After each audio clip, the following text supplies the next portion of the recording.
Oh, you know what it is. Good morning, everyone. Time for First Take. I'm Molly Karam. Stephen A. is off today. And as always, here with Skip Bayless. And we have two all-pro wide receivers with us. This is about to be good. Terrell Owens, Chad Johnson. Thank you guys so much for being with us. It's going to be fun. It's really good to be here.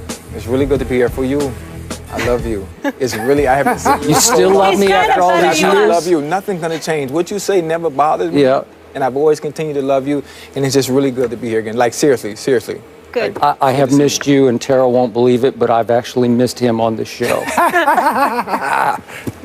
I guess. Okay. Yeah. All right. With that, thank you guys again. Let's get right into it. Terrell, in your first year of eligibility, you were not elected into Canton. Now, your all-time ranks, let's get into this. Second in receiving yards, third in receiving TDs, and sixth in receptions. Pretty impressive. Looks like Hall of Fame numbers to me. Why do you think you didn't get into the Hall of Fame? Well, I think number one, the guy to my right, I think he has a big part in really a lot of negative criticism of me, and I really have attacked my character in a sense. I think for me, the Hall of Fame numbers, I think they speak for themselves. I think the process is flawed.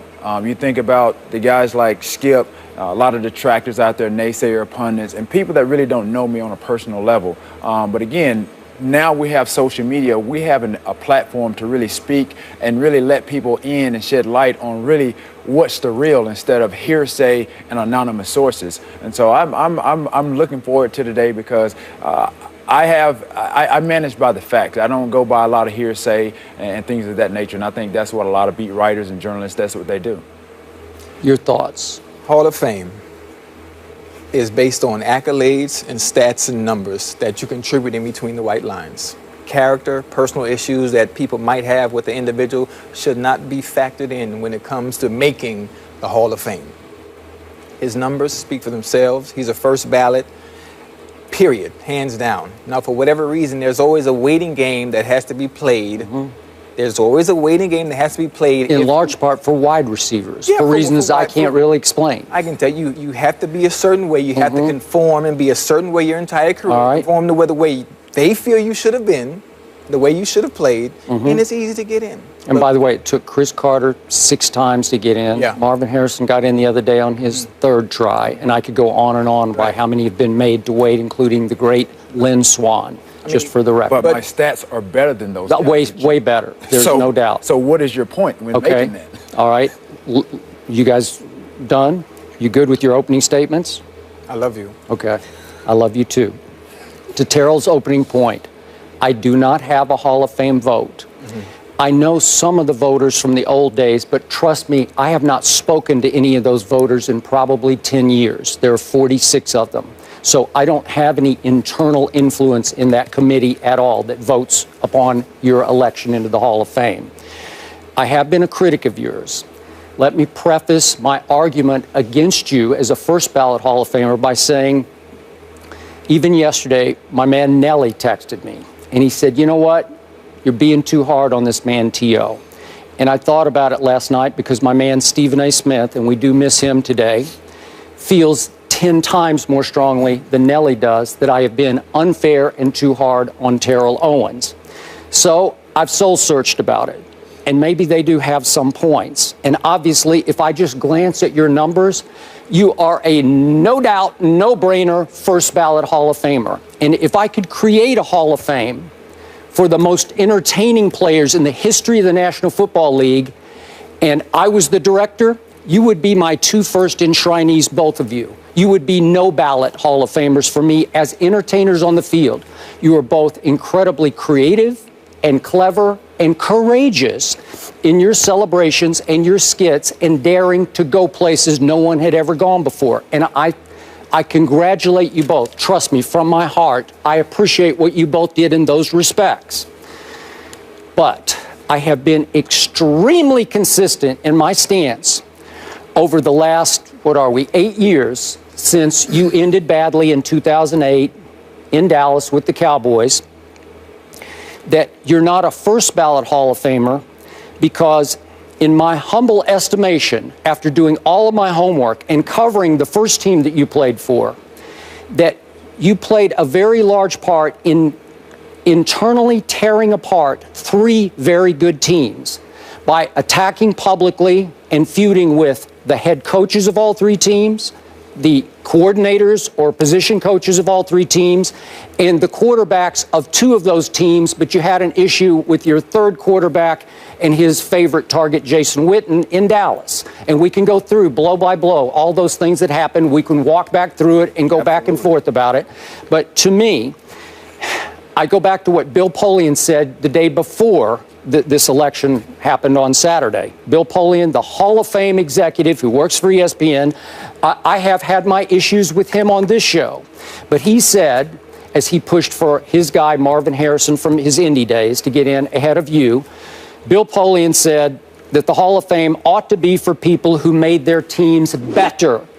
I believe, Terrell, that you helped ultimately make all 3 of those teams a little worse by internally tearing them apart. Yeah, I'm going to make my case. We can go team by team if you want to. Absolutely. All right? Where do we start? Okay, well, so to me, I've always said this about you. As high IQ a player as I was ever around, but you have an alter ego. You had one called T.O., and I believe that you fell prey to your alter ego, or just your ego, T.O., and that you and Chad both were more me players than we players. Just quick points of order before we go blow by blow back through the teams.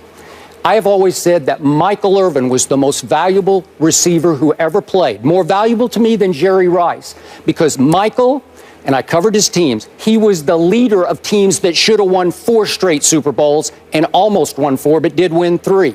Michael Irvin was the rocket fuel of those teams, not Troy Aikman, not Emmitt Smith. The guy everybody looked up to was Michael Irvin.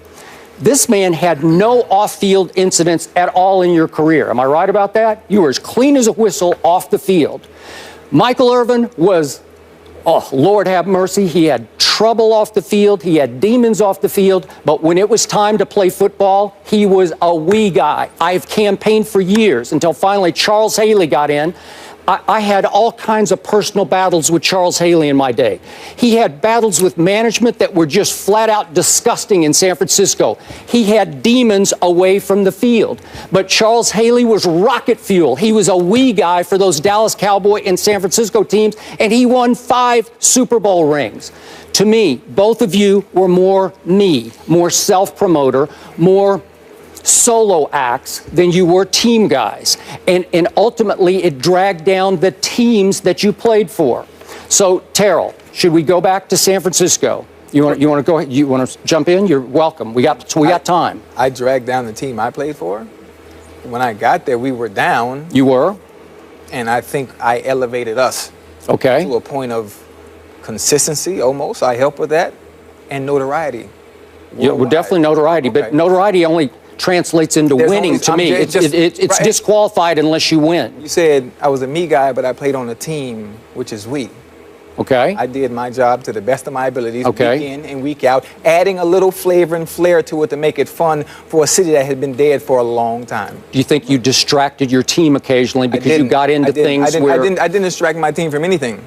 What I did was I went out there, had fun, and entertained. People pay $75 a ticket. They do. And I told you you'd be in my Entertainers Hall of Fame. Week in and week out, but I did my job when it came time to play football. Okay, let's go back to Terrell. San Francisco. Did you not have some issues with Steve Mariucci? Oh, I already got that written down. Okay, do it. So my thing is, you talk about Michael Irvin. He was a rocket fuel for the Dallas Cowboys. Yep. He was a wee guy.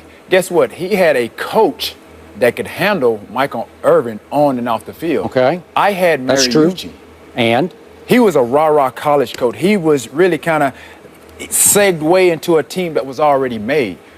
Mariucci and I didn't get along. You did not? From the standpoint of the Dallas Star incident, when he came out and said that he didn't see me go to the Star, when 75,000, whatever. You went twice to the Star. And he said he didn't see it. Okay. Then he got medially pressured to suspend me. The league didn't suspend me, but he did because of everything that was swirling around. It was such a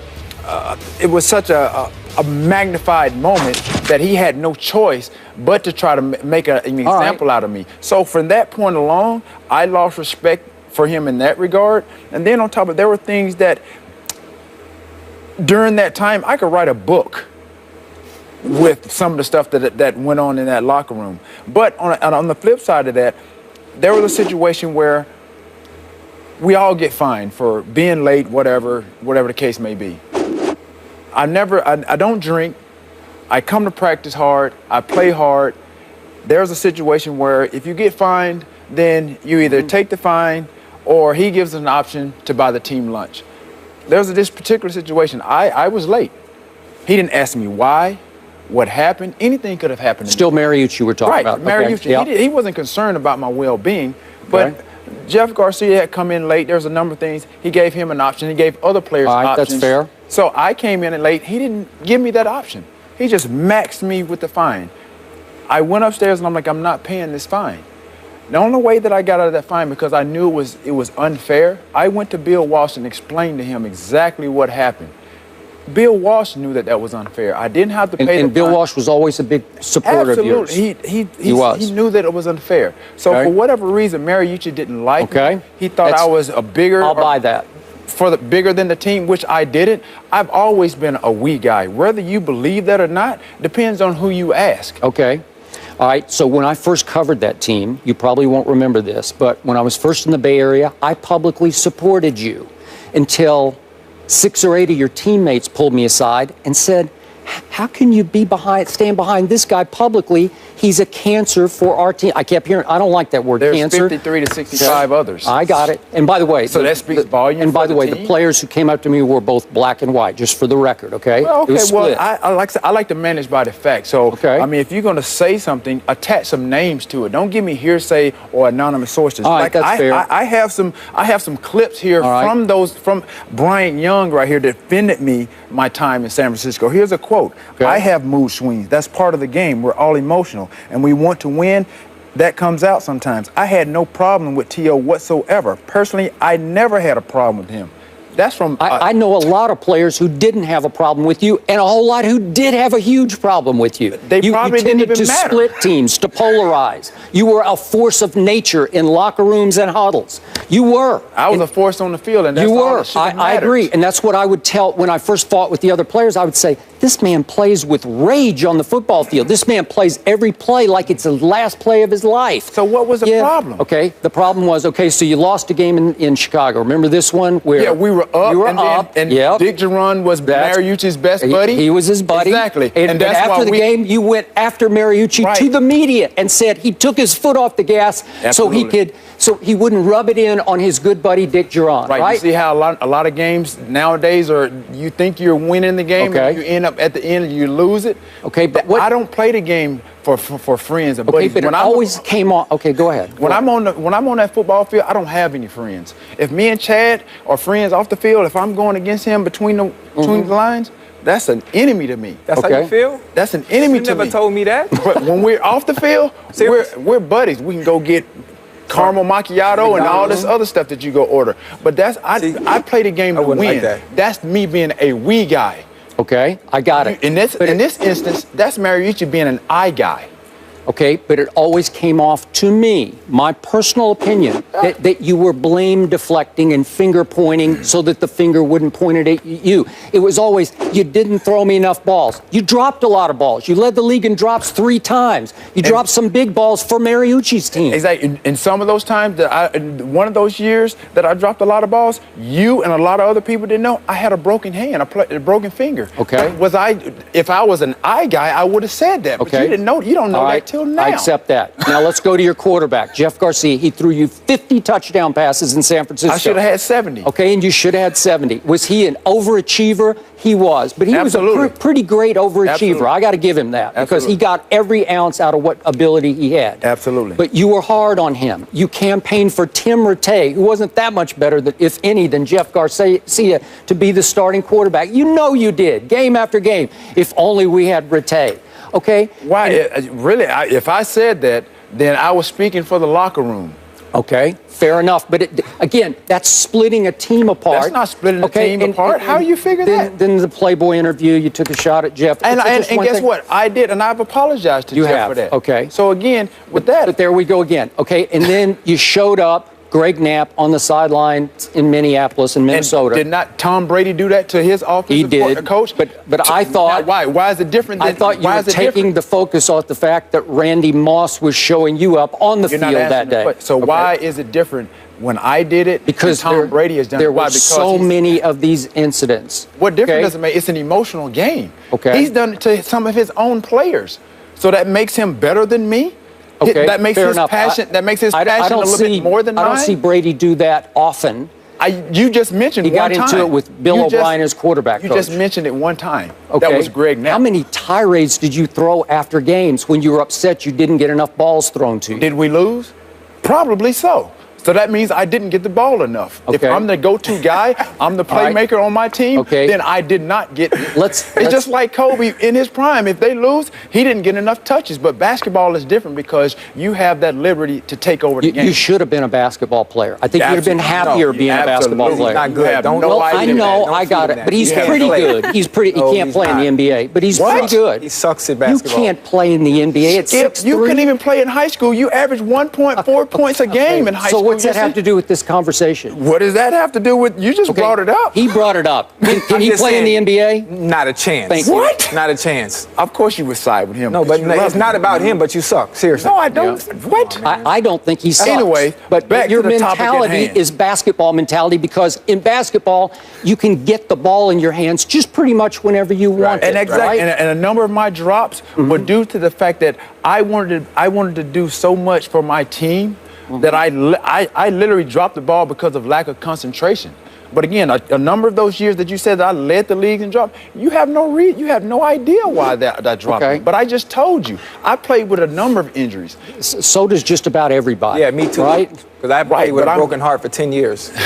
But I gave you a that reason. is true. I agree with. I second that emotion. Right, but you mentioned me leading the league in drops a couple of times, and I basically gave you the explanation as to why that was. Okay, I got it.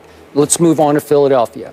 Absolutely. At first, you were roommate, soulmate with Donovan McNabb. And I know Donovan very well. I've had conversations with him about why it all fell apart.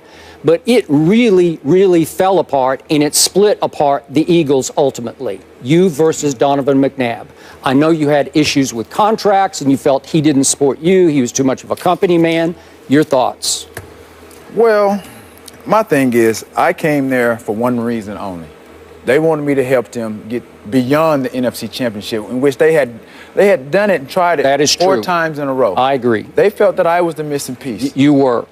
I got there, for whatever reason, Donovan didn't like the way the city embraced me, the way that those fans loved me. Jealousy, resentment? To have a stadium embrace me the way that they did on game day, I'm sure that probably did rub him the wrong way. But that had nothing to do with me. That was personal. But again, you're going off what people and what happened in San Francisco. You let that filter into some of the things that happened in Philly, which honestly... No, I'm not. It's a new world, new day. You had a fresh start. I thought it was going to be a great start over for you. And it was. I have no idea what happened, but at the end of the day, I knew that I did my part. I was a good teammate in that locker room. And again, I'm going to manage by the facts, because I'm not going to let you attack my character without facts. Okay. So we mentioned Philly. I have a quote right here from the guy, Greg Lewis. Greg Lewis spoke highly of Owens, both a teammate and as a person, back in 2006 after his departure from the Eagles. This is Greg now. I have talked to Owens on and off the field this season. Not this week. He was at my wedding in Chicago this offseason. Okay. To me, he's a good person. Some people may try to make it out more than what it is, but maybe not willing to deal with him in certain situations. I mean, everybody has his fault. Nobody's perfect. He has been great to me, and I don't have anything wrong with him. Okay. I heard that from a whole lot of teammates. So why do you feel like I disrupted anything in Philly? I had the chance, the opportunity to play with T in Cincinnati for a year. You did? And I don't know if it was because we had a relationship outside of football as good friends, outside the game of football, but what I was able to witness as a teammate when it came to work and practice was unbelievable.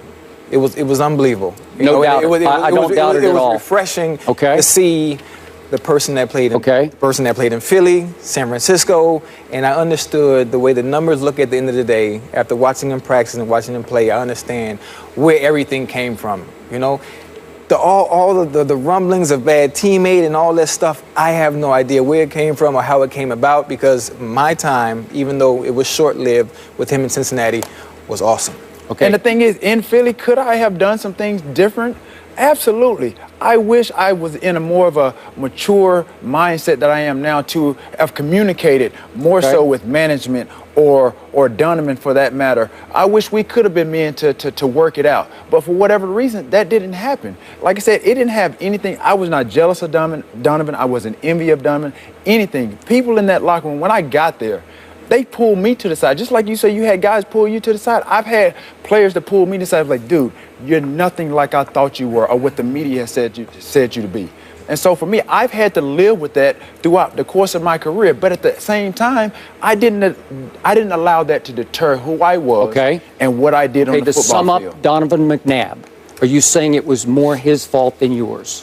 I would say that it's not my fault. It wasn't. I will take some blame, but it really wasn't to the point that where everybody felt like I divided that locker room. We're grown men. Okay, but remember, it degenerated to the point that Hugh Douglas wanted to fight you, and you did get into a little bit of a skirmish in the locker room. Right, because he was siding with Donovan. Okay. Those are buddies. Like, I don't have anything to do with that, but I'm not going to let anybody run me over. No. You know what I mean? So if somebody attacks me, then, yeah, I'm going to stand up for myself. But Chad, that's pretty serious business when it gets to the fight level, where one teammate is fighting for another. First of all, I was rehabbing. I know you were. I was in the HydroWorks pool. Right. He came in there at me. He shouldn't have never even been in there, first of all. You know what? Fights is something that's been going on in NFL locker rooms for years. It happens. You know, people getting crossed, people getting... Like, I had 2 fights with T.O. I beat T.O. up twice. You know, I regret it. I regret what I did to him. I do not believe you beat him up twice. No, seriously. Because I don't think you're capable of beating him up. Don't let that size fool you. That's nothing. Listen, no, I regret what I did to him. But, you know, people go through their issues. You know, people go through the issues, but all I can say, I didn't play on any of these other teams but T.O. I can only speak on my part and the time that I spent with him. He was cool. You know, everybody had all these bad things to say about him. The only thing, he looked funny. That's about the only thing I can say that's wrong with him. Other than that, he's a great football player. That's it. Okay. I mean, you can even go look at that. Like I said, I don't have anything. I didn't have anything against Donovan. Again, it got to the point to where I think he knew the problems that I had, and I think he used that against me to the point it got to a point of disrespect. When he cursed me out in the huddle, that was the straw for me. In the huddle? Yeah, in the huddle. Was it Super Bowl or? No. This was like during the course of the season. And I tried to be man about the situation because I knew what had happened in San Francisco. I went to him and tried to address him like, yo, I understand what may be going on, but don't talk to me like that. You know what I mean? And from that point on, things just went downhill. Okay. And I tried to address him man to man. And whether he accepted it, that's on him. So from that point on, things just kind of went downhill. But again, I didn't allow that to deter what I was there for.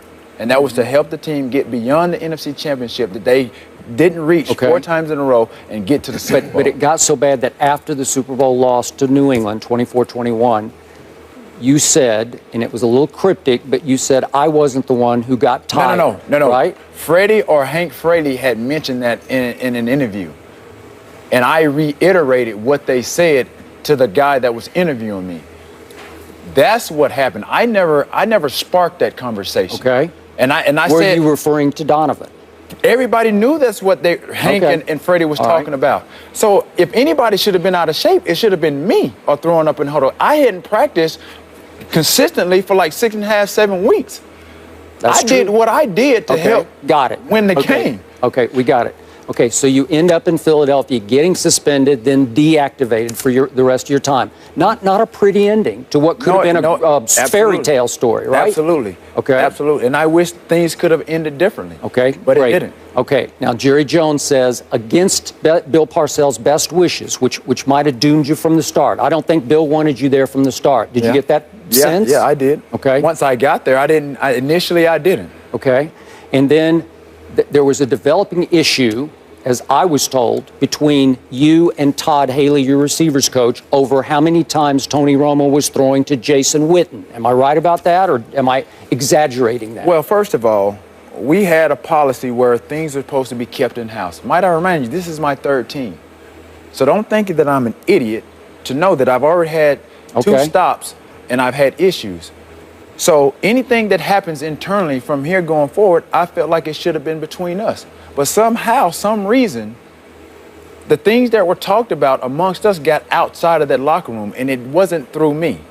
So if there were issues with our offense, and I'm trying to make our offense better, not necessarily to get me the ball, but when there are guys running down the seam open and he's throwing in double coverage, even if it's in practice or games, then I'm trying to address the issue to where the mindset would be, let's make the team better. And these are things that people don't know about me. And I have players and teammates that will tell you that's what happened. I was trying to address the issue to get the team better. It wasn't necessarily for me to get the ball because I understood my place as a number 1 receiver. I can do it by blocking, I can do it by catching, and I can also do it by being a decoy. So if we're losing games because certain balls are not going in the right direction, then as a leader, as I thought I was being in that locker room and things are in-house, then that was a problem for me. Okay, so if we add all this up that we just talked through, 3 straight teams, your first 3 teams, all of them very good teams with Super Bowl hopes. Could we not add it all up to say that was conduct detrimental to winning for those 3 teams? No, because I think people already had preconceived notions that I already had problems, so they wanted to compound that with any little incident. Any incident that happened, they wanted to put it on me because they couldn't take it. Other than that, like I said, I was doing what I was supposed to do. Again, like I said, I understood the situation going from San Francisco to Philly. Going to Dallas, yeah, I felt like, I wanted to right the ship. I didn't want to be labeled as that guy, that constantly keep wrecking teams. So if I'm trying to do the right things and then coaches or whomever already have their preconceived notions about me, they're going to compound that to the slightest little thing that goes wrong, then I'm going to be used as a scapegoat. Again, I have some quotes from Greg Ellis, too, that said he had no problems with me either. I got it. I didn't have any problems. All You know I what I did mean? was have fun and love people. That's it. You know what? I will buy that. You did have fun and you did love people and That's you it. still do. Yeah. So let me wrap this up by saying I'm going to bet that next year you get voted into the Hall of Fame in your 2nd try. And if you do, I will be just fine with that. It doesn't matter. I mean, I already knew it going in, Skip. My family, I talk to the people that are close to me, they'll tell you, I probably could have cared less. I probably would have been more. I don't believe that. I think it stung you. No. Trust me. I already knew it was going to happen. I probably would have been Well, more. you should have known because of what we just talked about. That's what the voters thought. Right, because you have a voice that influenced the voters. No, you may it not have to doesn't. talk. You don't have to That's talk not to them. true. You don't have to personally talk to them. Well, you're giving me a lot of power. They watch TV just like everybody else does. But I already, like I said, I probably would have been more surprised had I made it. But at the end of the day, the system is flawed. And anybody over at Pro Hall of Fame, they should be ashamed at the way this process is going. It's subjective, but I don't think it's flawed. I don't know if there's a better way. Are you serious? I'm getting judged by pencil pushers, by and negating I think my they've done a stats? pretty good job over the years. Are you Except serious? for Charles Haley. Yeah. Are you serious? Terrell, I appreciate you coming here today, giving your voice. I feel like we all learned a lot, and you will be in the Hall of Fame. We know that will happen. And Chad, I already inducted myself. You already inducted yourself. You're good. You're also in the You did it Entertainment Hall on the of Fame. sideline during a Monday night game. I don't want to play the waiting. I don't want to go through the process. I don't want to play the waiting game. Yes, right? I'm mad. I'm mad about that. You're in and I'm not. Yeah, that's right? true. And Chad loves everyone. And next time, you get to talk more. How about that? Okay, yeah, talk about, man, all this. I'm just here like decoration. All right. That's what you are. Tio, you're staying with us, but we're going to move on to other sports topics. Obviously, you're a big sports fan. Can't wait for your insight. The fallout on Cam Newton after the Super Bowl. And be sure to check with us on Instagram right now. There's more hot topics that we'll get into with Terrell in just a bit. Stay here. Chad, thank you.